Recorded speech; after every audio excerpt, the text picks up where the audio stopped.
जहां जमीन से जुड़ी होती है सोच, वहां सपने आसमान तक उड़ते हैं। 200 महिलाएं, 200 सपने और एक ऐसा सफर जिसमें उन्होंने सिर्फ सीखा नहीं, बल्कि अपने अस्तित्व को नई पहचान दी। सफल कारोबार प्रोग्राम के अंतर्गत मिला ट्रेनिंग का पूरा मंच, जहां बिजनेस प्लानिंग और बही खाते से लेकर सोशल मीडिया और मार्केटिंग तक हर पहलू पर गहराई से काम किया गया।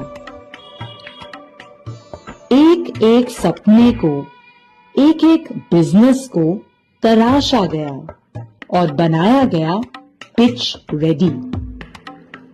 200 में से चुनी गई 9 चेंज मेकर्स, जिन्होंने खुद पर विश्वास किया और दुनिया को दिखाया कि असली लीडरशिप कैसे उभरती है। ये सिर्फ एक शो नहीं, ये एक नई शुरुआत है, जहां रूरल भारत की महिलाएं सिर्फ व्यवसाय नहीं, एक नई सोच लेकर आ रही हैं।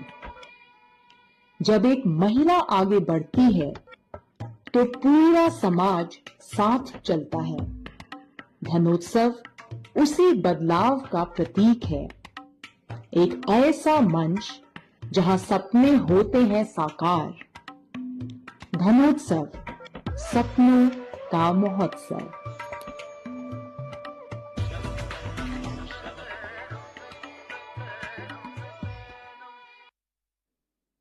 Thank you, Nishta, for playing that. And that, ladies and gentlemen, was a short journey about our Safal Karobar program, which is a rural women entrepreneurship program, where in the last fiscal year, we've trained 440 plus rural women entrepreneurs across 7 districts in Uttar Pradesh. From a first cohort of SKP, from the 200 women we trained in Jhansi, 9 of them was selected to participate in Dhanotsav, which is, if for the vernacular and for the easy semantics, we may call it the rural Shark Tank. So Dhanotsav, Sapno Ka Mahotsav, is India's first and only pitching platform from rural women entrepreneurs. It is available on YouTube. Please go ahead, watch it, support the initiative, and very soon we will be coming up with season 2 in a couple of months.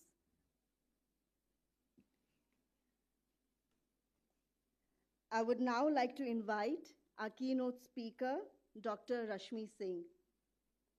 Dr. Singh currently serves as Secretary, Department of Women and Child Development, Government of NCT of Delhi.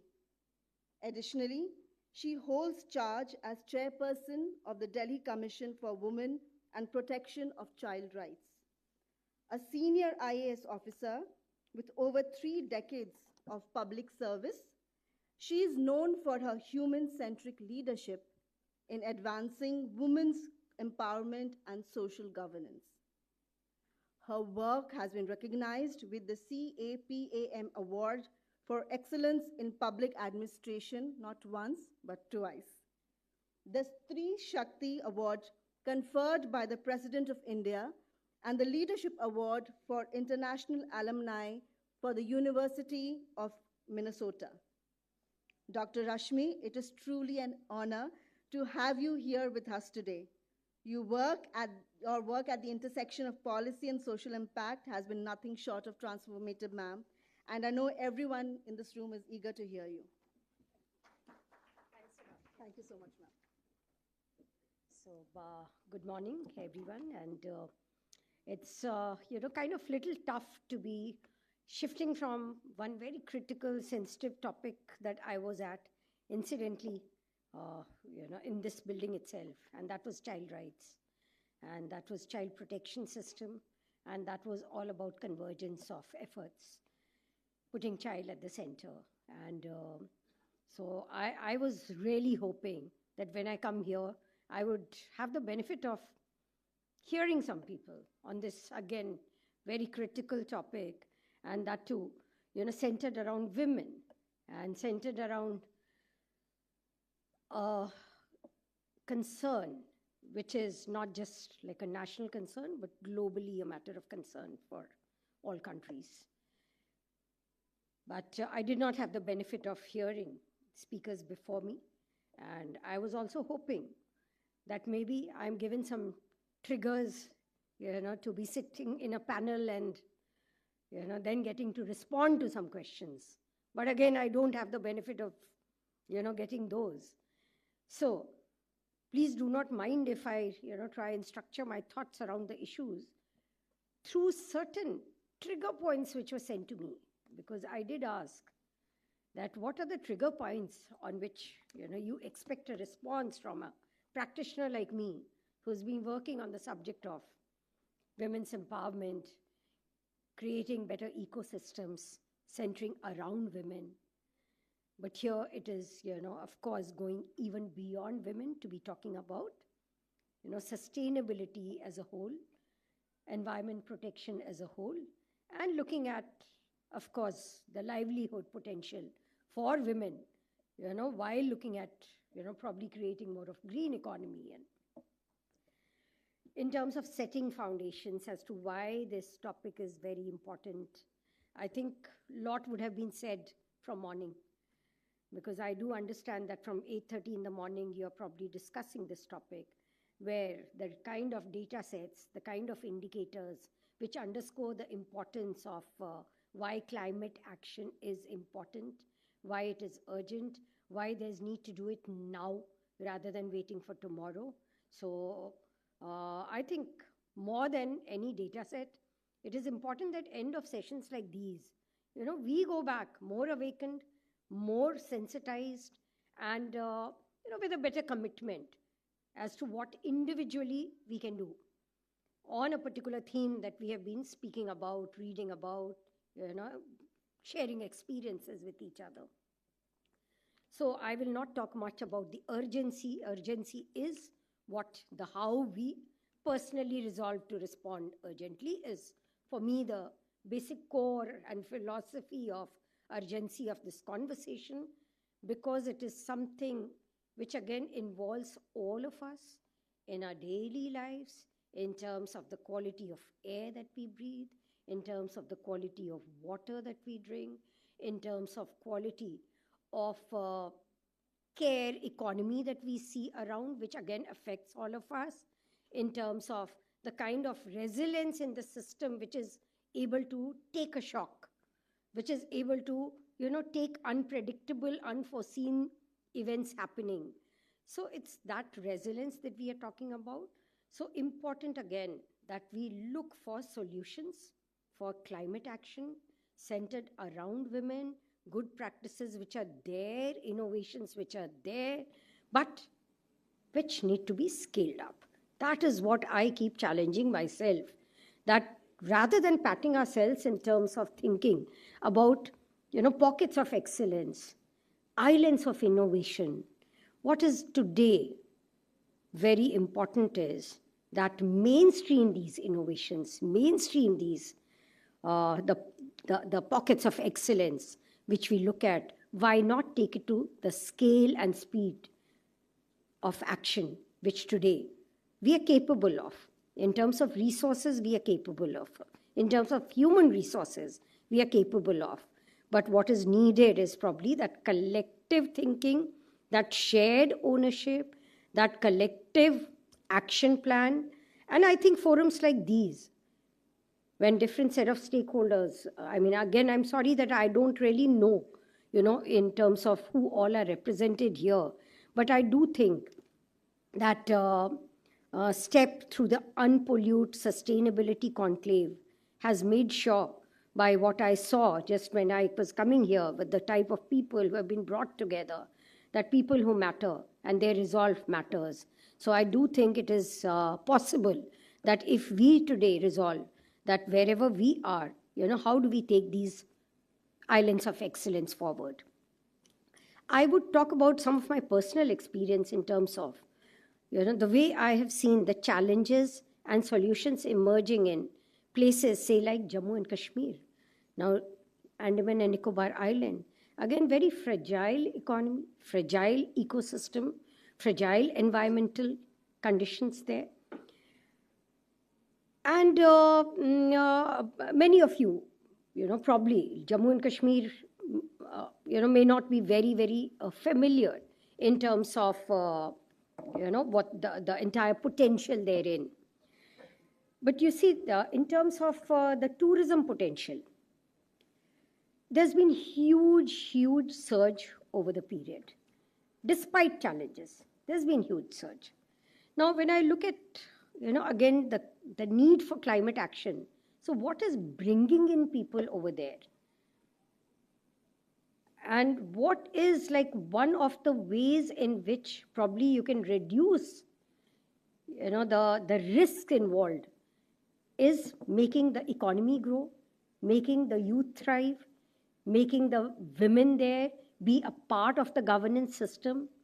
And when we talk about governance system, one word which I saw coming in was, women driving the agenda as leaders in the climate action governance system. I really like that, the principle that you are talking about. Why not women leading the agenda? It was really it was eye-opener for me to see how much difference women have brought in there in terms of promoting better economic opportunities for their own peer group by creating, things like homestay, by creating more of like green jobs available, and all through the local resources. Now, why it is important?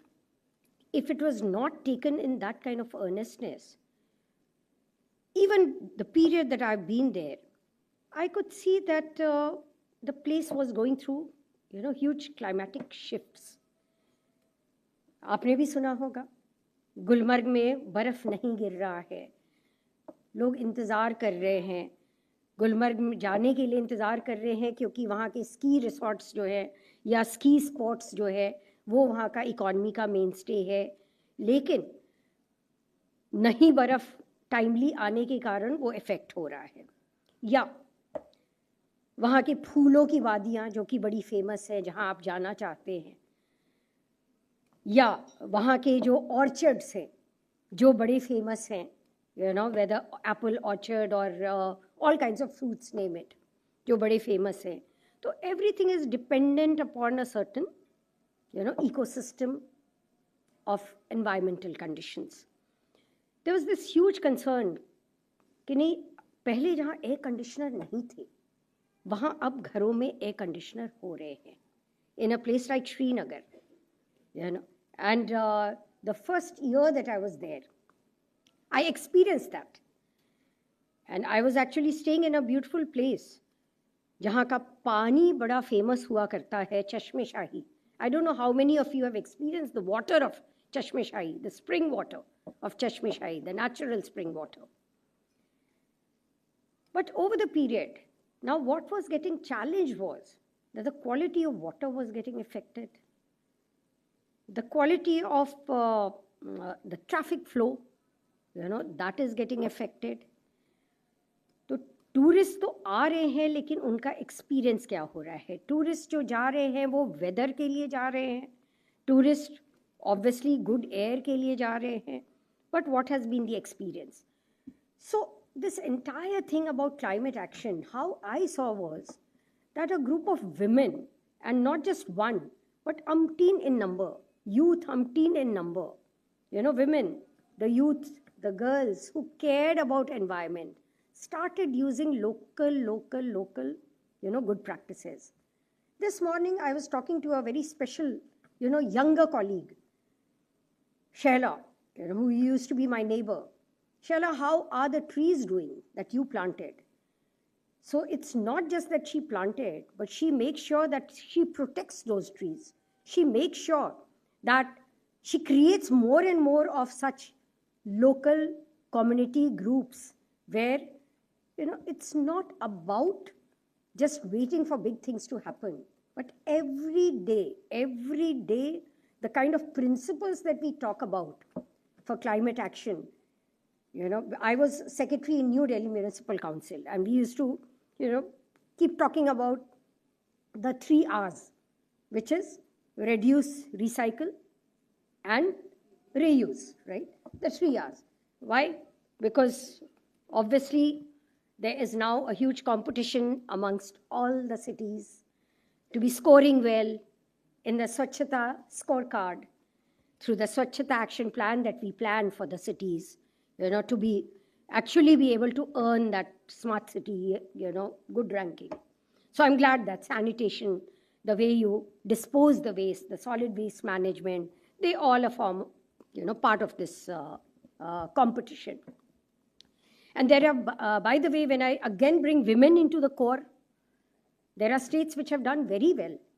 I mean, Indore was known, it came into news for certain wrong reasons recently, for the contamination of water, but all the years it was known for, good reason of actually ranking highest amongst the smaller cities for the good practices introduced by the women into waste management practices, where all the 3 R principles were being beautifully exemplified. So here talking again about, the kind of good principles which we need to scale up. Say Kerala. Many of you might be aware about Kudumshri, the women's self-help groups, how they have brought in the practices of not just waste management, but also looking at, actually using the local resources in a more sustainable manner, for their economic sustainability. And if you look at the per capita, I mean, not just the income part, but if you look at the indicators on the whole, the development indicators, you find that the parameters related with health and education, they're all in a very positive, trajectory when it comes to the women's participation and women leading, sustainable practices. Similar thing in Andaman. I talked about Jammu and Kashmir, I talked about Kerala, but when I went to Andaman, again, there was this huge issue, concern about coastal areas, the tourist inflow coming in, waste not getting, proper treatment in terms of huge accumulation of plastic waste around. So huge cultural change is what was felt to be, required in making children ambassadors. And I'm really glad that, again, I found that there was a lot of openness in, women coming up with innovative solutions. I had people, self-help groups, who were trained into, making, say, local, products like coconut into all kinds of resources to be leveraged, rather than, developing more of the consumer culture through, economy which was probably not customized to looking at how much that island could bear. So every place has its own carrying capacity. Andaman had its own carrying capacity. Jammu and Kashmir has its own, kind of challenges. What kind of ecosystem are you looking at? So very important, that is, awareness about sustainable practices has to seep in. And as I said, that it cannot just wait from, on a policy level. Because there are like everyday responses which are important to be built into our culture. And I think women, and traditionally, when we look at the role, the intergenerational learning, which are passed on by the women, be it practices as agripreneurs. When I go to my village in Bihar, I find that women who have not had any kind of formal, agricultural scientist background, yet they probably know so much more in terms of indigenous practices, local practices, which we should, try and document.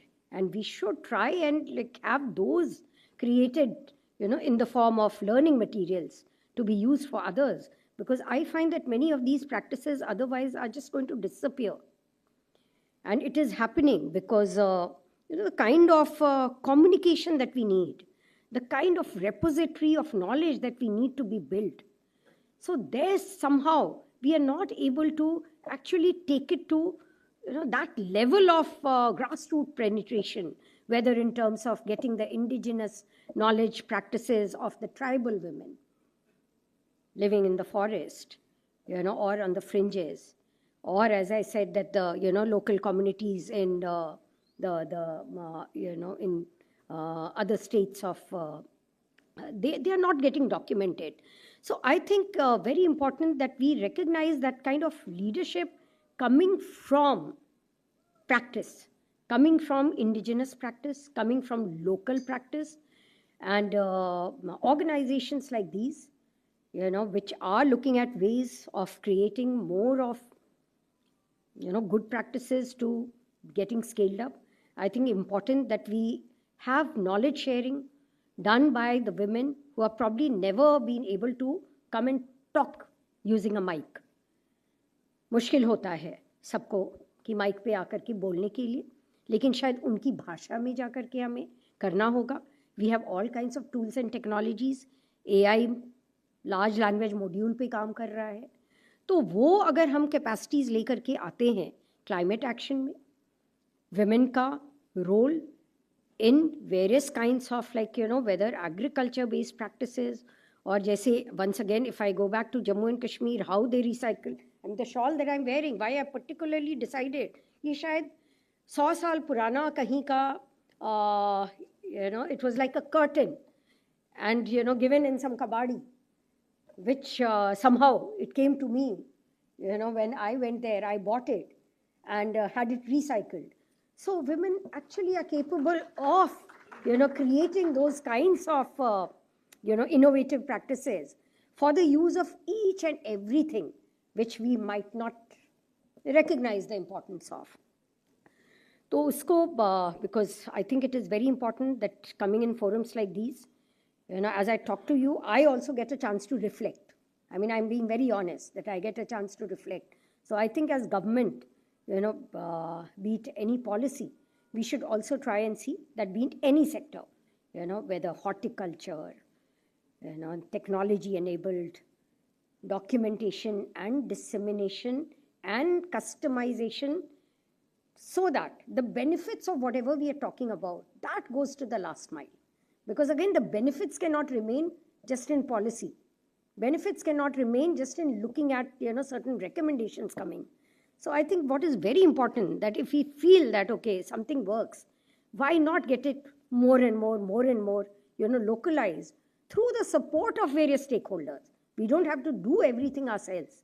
But I think it is very, very important that we identify those champions, wherever the intent gets translated into action. Because I think today it is a call for action, again, for a very climate resilient environment, the ecosystem that we are looking at, where government is important, where environmentalist is important, technocrats are important, experts are important, bureaucrats are important, but at the same time, every youth is important, every woman is important, every household is important, every community is important. So that call for action has to involve everybody with a very, very collective ownership, collective commitment that their action matters and not left for tomorrow, but today. Thank you.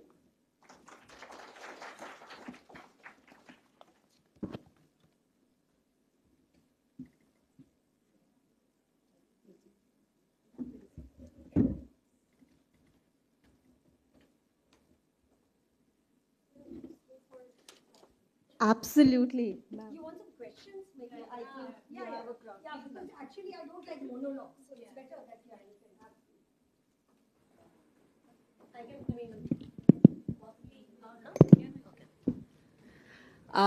Thank you so much. I rarely hear, I think, some comments, especially from a bureaucrat, so grounded in reality and absolutely on point. So congratulations on that for sure.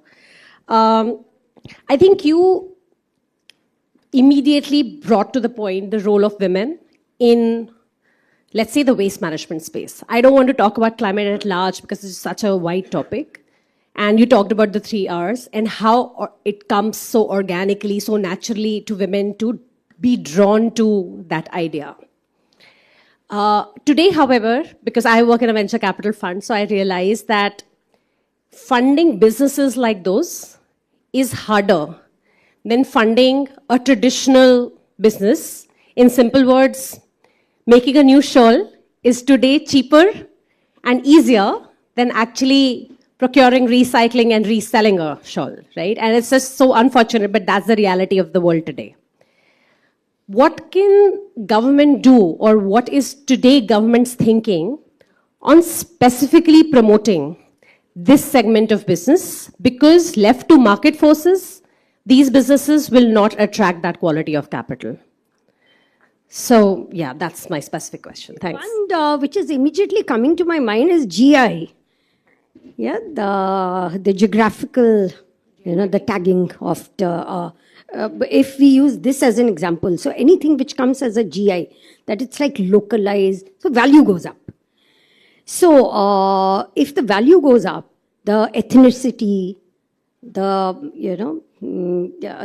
coming with a story. That coming with a story also enables us probably to carry forward that heritage value. And when I say localized value, like saffron, say, grown in Kashmir will have a very different, like from Pampore in Kashmir. So that sells at another price. And, there are people who are giving up many, I would say the land is being given up, to go to larger manufacturing sectors because they feel land is not yielding the right dividends. Why it's not yielding the right dividends is because we have not been able to market it with the story. So I think where government is helping is to create that story now with the GI tags. So be it in produce, agricultural produce, or, items like handicrafts. So, and of course, like startups, you do have a policy of supporting startups. MSME has a policy of, again, looking at promoting women startups, women business. So that also helps. So, sorry, just want to leave with a request or a thought as well. Since you said that, maybe we leave these spaces with some inspiration and some ideas as well. You talked about GI tag, you talk about women entrepreneurs. You also talked about reducing and recycling space.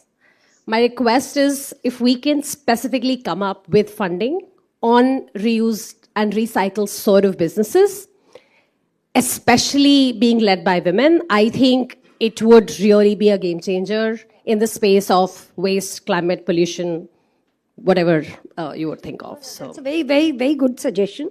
And certainly, more of that viability gap funding mechanism can help. Absolutely. Yeah, absolutely. Because it cannot, right from day one become a market ready commercial business. Yes. Yeah. So that viability gap can be a good option. Thank you so much.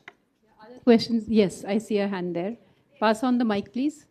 So thank you, ma'am. Thank you so much. I'm Bhavini Parikh, founder of Banco Jonko, and we are into the upcycling. As Swati ma'am said, same thing we are facing. So I've started Banco Jonko in 2019. When we pitch, they first ask, how much revenue you have generated. They will not see the impact. They see the business. They want the revenue, right? So that is the biggest challenge we were facing till today. And we have trained the women all over the India level. From Himachal to Gujarat to Maharashtra, everywhere, more than 5,000 women. We have received lots and lots of the awards, recognizations, media, feature. But what about this is the challenges we are facing, as a startup, as all that things. We have the product. We are first upcycle manufacturer registered by the government of India. They are doing wonderful. But still, to generate the revenue is the biggest challenge because we are also listed on the GEM. But people don't know about the upcycle category at all. And that is where the government need to create the awareness and all that thing. So we are looking for your support. Thank you so much. You see, in terms of the policy dialogue, it is very important again that proceedings like these, your recommendation should also go to forums like, say, Niti Aayog. Yeah, because when a policy is made, so the stakeholder consultation should not just wait for another conference to happen. But I would strongly suggest that you should, give these takeaways also there, where like policies get translated into commitments by different departments when they start making their policies. But Niti Aayog can act as like more of aggregator, because it's not just one department. It's also different ministries which would have a role in this. And of course, the awareness, the communication, and more of the supply side and the demand side. So both have to work together. So the demand side, how many people are really aware the value. Today we are talking about Atmanirbhar Bharat, but unless the demand side gets really strengthened about really knowing कि अच्छा Atmanirbharta में all these things make a part of your Atmanirbharta. Yeah, where even if it comes with a price, it's coming with that pride behind the price. Thank you. And we are planning to present a report. After we finish the conference, we will present the report. So next question. Can we take on? All right. If I can, please, ma'am. Sure. Thank you, ma'am. I am from Bhagirath Laboratories. I am working in climatic. As a woman entrepreneur, two things I have to face from government people. My mentor is from Niti Aayog, not from this state, but from Ramao Margi Prabodhini. What I experienced is that, madam आप क्यों भागा दौड़ी कर रही हो? आपका knowledge है ना, किसी और को दे दो. See, lady cannot do bhaga daudi. Lady cannot work for business. And please go ahead. Yeah. So, is there any policy which can protect women like us from getting, pressure like that? Don't do the business. You are budiya. You are aurat. And Niti Aayog said that. Okay. So why don't हम लोग कर नहीं सकते क्या? Okay, so let me react to that. When you say Niti Aayog said that, maybe, and you're talking about an individual, right? Because often institutions are branded, by the response, by experience which you face, vis-a-vis some individual. So that I would encourage should not happen, and it should not deter you, because you see the perseverance has to be there. Because there are institutions meant for something. So the more you are able to follow up and, maybe meet some other people. But I also feel that bodies help rather than only individuals going and meeting. I think bodies like these, forums like these. Yeah, forums, because you're part of a particular forum. So yes. I think, the associations, the forums, so they also have a role in being able to, promote and project and do the advocacy where, individual voice is not getting heard. Thank you. Yes, ma'am, I had been in committees in Maharashtra. I pitched for Punyashlok Ahilyabai Holkar. I listened the same statement in different languages. So what I found is that why the percentage 9% of women entrepreneur and not it is 50% or 55%. I'm just going to repeat what ma'am said. Perseverance is the thing. There is no second thought about it. And I tell you, I've seen policies change with perseverance. There are shift, whether in terms of GST rate on say certain items where so the policies also, they're not cast in stone. So please don't get disheartened. And at the moment, I can only say that because I'll not have a quick fix solution sitting here. Thank you. Thank you, ma'am, for the there was a hand here. Yeah, thank you. I've got the mic. Thank you. Yes. Hello, ma'am. My name is Shalabh. I represent Marwadi Catalysts. We are a startup accelerator from Rajasthan.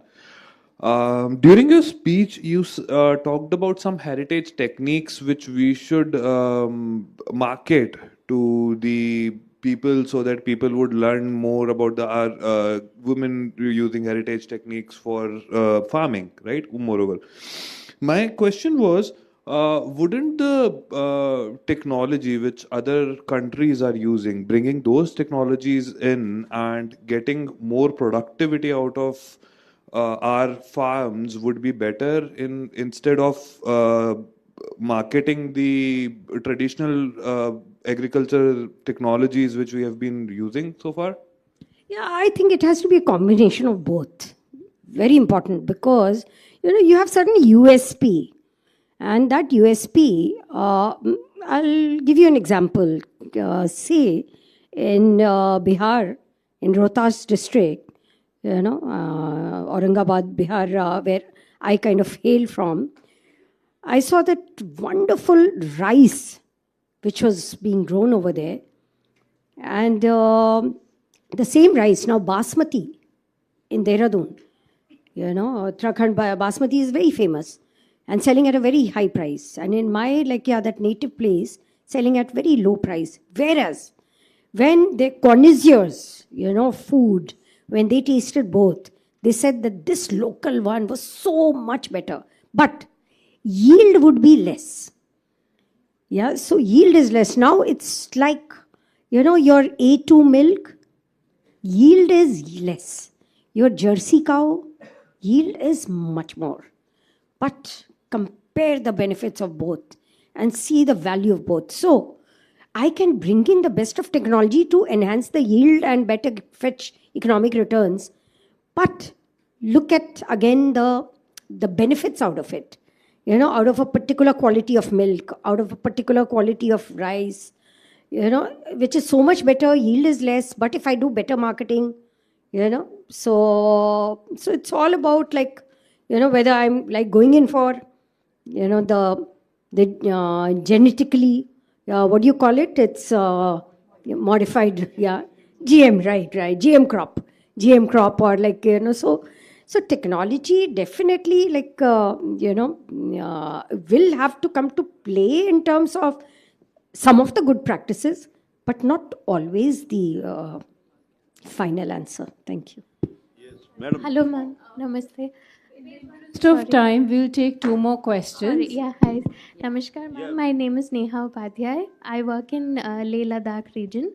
We've created 14 eco villages and deployed low scale solar innovations, as you were talking about. Ma'am, I have a small suggestion since I work in the interior. आपने बोला homestay. So ma'am home stay का बहुत cases हैं because number 1 वहाँ पे चौकी नहीं होती, नंबर 2 अगर विमेन गेस्ट्स भी होती हैं तो बहुत हैरेसमेंट उन्होंने फेस किया है, नेटवर्क भी नहीं आता, and we worked in villages close to the border area also. So please rethink and come with some guidelines. Secondly, I heard somebody talk about Niti Aayog. Ma'am, I would like to say Anna Roy of Women Entrepreneurship Platform has been so supportive and so sweet. So I request all women entrepreneurs to meet her and be part of the platform. Thank you, ma'am. Good, thank you. And see that point about homestay again, whenever we talk about any promising practice, so it does not mean that it will not come with a challenge, but very important for any practice which has a promise, nuts and bolts to tight karna hi hoga. So that has there is no shortcut to that. For some time, if you spend time together to tighten these screws, then maybe it can evolve into a good practice, best practice and perfect model. But of course, role of government, certainly, in terms of not just making guidelines, but enforcing it. Yes, ma'am. Enforcement is a huge, like any other policy. So that's why I'm saying it's not just about entrepreneurship, but any other practice. You name it and implementation has to be tightened. Thank you. Thank you so much, ma'am. Take one last question. Yes, madam. Rashmi, the way recently we had a mother of all deals with European country, EU 27, 28 countries, and with US also a father deal. So why not to promote these type of women the way she is saying in a cooperative movement so that all these products can be exported also abroad? That's a very, very good suggestion. Very good suggestion. And I think, those collectives help in also bringing things to, better resource efficiency. I mean, better kind of economy of scale. Otherwise, individually, it is difficult. So I think that model which you're suggesting is good and it should be taken forward. Thank you. Thank you, ma'am. In the interest of time, we will not take any more questions, but I hope you're spending 10 more minutes with us outside so that we can continue the conversation.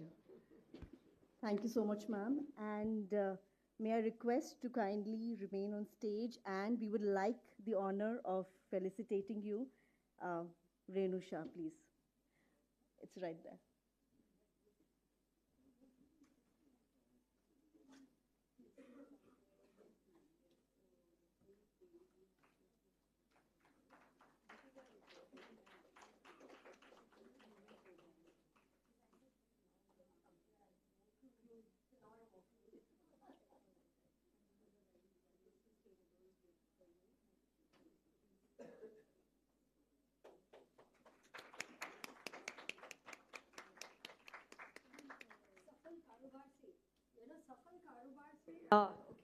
So, I'll just end because I saw Safal Karobar.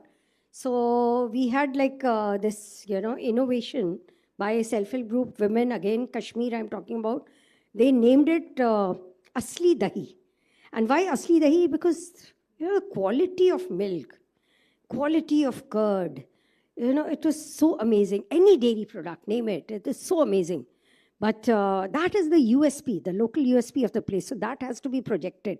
And every place, as I said, coconut, Andaman, I cannot taste a better coconut other than that. Thank you. And virgin coconut oil, yeah, which women started making over there and which is selling very well. But it came with a story. Thank you. Thank you so much, ma'am. That was truly insightful and thought-provoking.